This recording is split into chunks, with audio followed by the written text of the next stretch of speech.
What's up, guys? It's Bigfoot here, and I'm going to be bringing you a commentary on this map again: Standoff, Domination.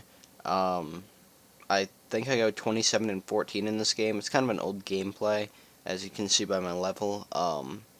But it's kind of an old gameplay, and we win. I go 27 and 14, and yeah. But today I wanted to talk about um, the Xbox One and stuff that's happened with that recently, and kind of my thoughts on the Xbox One. Um, Now, I didn't actually cover this, but there was some stuff earlier, earlier in the year about, DRM and how they were going to have it so that you had to be logged in once every 24 hours to go on Xbox, and that like you had to be logged in every 24 hours online if you wanted to play. So like if you wanted to play and you hadn't played it a month, you go on, you connect to online, and then for the next day you don't have to be logged in. And at first I didn't really have a problem with this. Um, I was thinking, when am I ever going to be 24 hours without internet and not be 24 hours without power? I think that they kind of did a decent job of balancing the whole, trying to put in DRM so that they can use things like just the cloud and game sharing and stuff like that, so that they can use features that you can only use with that. Things like online markets, like what Steam does. They were kind of going for the Steam platform, but going for a better version of the Steam platform by, instead of having to be logged in all the time, you had to be logged in once every 24 hours. And I think that they could have done that, and they could have made Xbox even better than Steam. Usually people are talking about like PS3 versus Xbox 360, or in this case PS4 versus Xbox One. And usually computer is just up there. Like nobody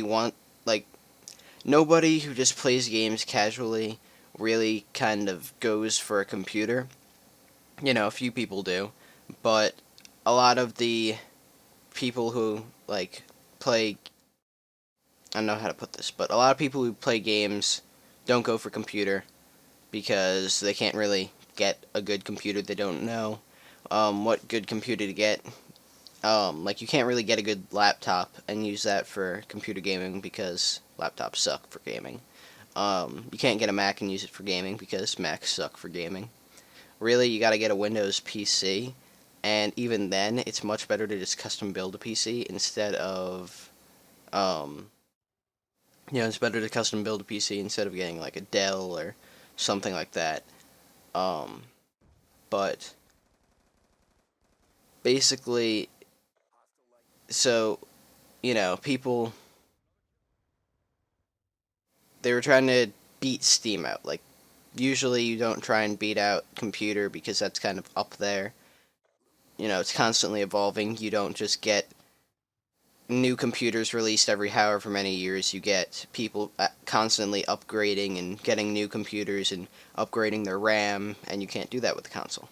So usually you don't try and beat PCs, but they were they could have been in good competition with PCs. But basically, what ruined it for them, in my opinion, and why this was making me think, oh, well, I'll just switch over to PC gaming instead of Xbox next gen, and why I still might do that, is the fact that um, you have to pay for online. I think they're upping it to $70 a year. Like, it was $50 a year when I first got Xbox, and they upped it to 60 like a month later, and then now 70, if I'm correct on that. It might still be 60, but I think they said 70. So don't quote me on that, but um, so basically, it's just like, if I decided that I didn't want to pay for online, and I just wanted to basically If I decided I didn't want to pay for online and I just wanted to play a game offline, then the thing that was concerning me would be, would I be able to play my games offline, or would I have to keep paying for the Xbox Live every single year if I wanted to play those games? Like, I'm not concerned about that with my Xbox 360. If I end up switching over to computer, I can still do, like, the occasional Let's Play. Like, if I want to do some Borderlands 2, I've got that on my Xbox. If I want to play some Borderlands 1, I've got that on my Xbox. If I want to play some campaign of any of the CODs, Modern Warfare 2 through Black Ops 2, I've got all that on my Xbox. And I have nothing keeping me from doing that. Even if they shut down their servers eventually, then, I can still do that. So, yeah, just, that's why I didn't like the whole DRM thing, because I didn't want to have to pay yearly to play the games that I already own. If they had done something more along the lines of what PS3 did, and then earn their revenue from, well, they don't earn revenue from selling Xboxes. They actually lose money every time they sell an Xbox. For those of you that don't know, consoles usually don't. Consoles usually, when they build their consoles, they sell it for a lower price than it costs them to build it, assuming they're going to make that money back in sales, selling like all those games, selling the DLCs, selling Avatar things. Assuming they're going to make that money back, they just kind of give you the console at pretty much a discounted price for if you were to build a computer with those exact specs. Um, but basically, I have no idea where I was going with that. I forgot. Dang it. But, wow. I honestly have no idea what I was about to say.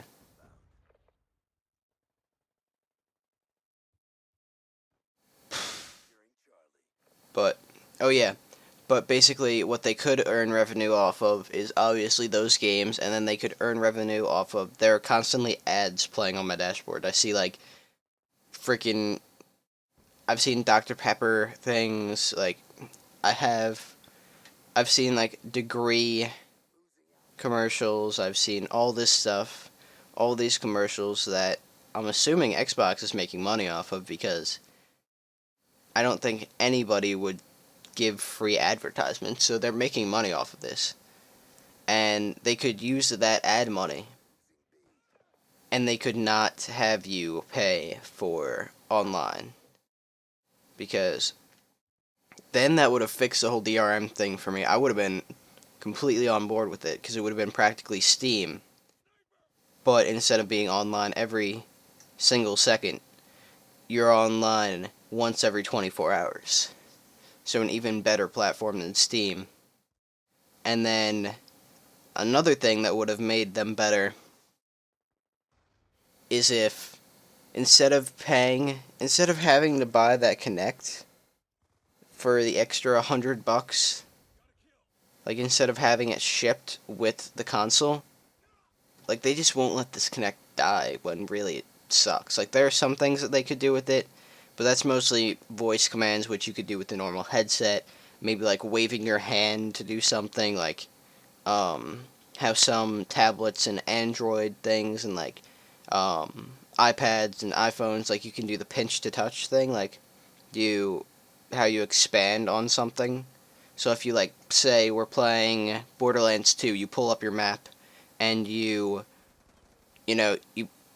kind of put your pointer finger and thumb together, and then you spread them apart, and then it like expands on the center of the map, and then you can kind of wave your hand to the left or the right to kind of move it, so that you can kind of position where you want to see on the map. Or if you could do that with like custom classes, you could say you're playing COD, you just say connect, choose class 10, and then it goes to whatever class you have set as class 10, or connect, use Grenadier class, and it goes to that. So Kinect could be good if they use it right. It could also be really awful. But at this point, I'm not sure what I want to get for either. I might not get any console. I don't think I'm getting both. So, really, what decides it right now is the exclusives. And leaning more towards the Xbox because of Halo.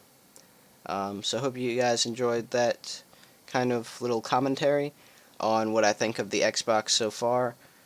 And yeah, I'll see you guys in my next video. Bye.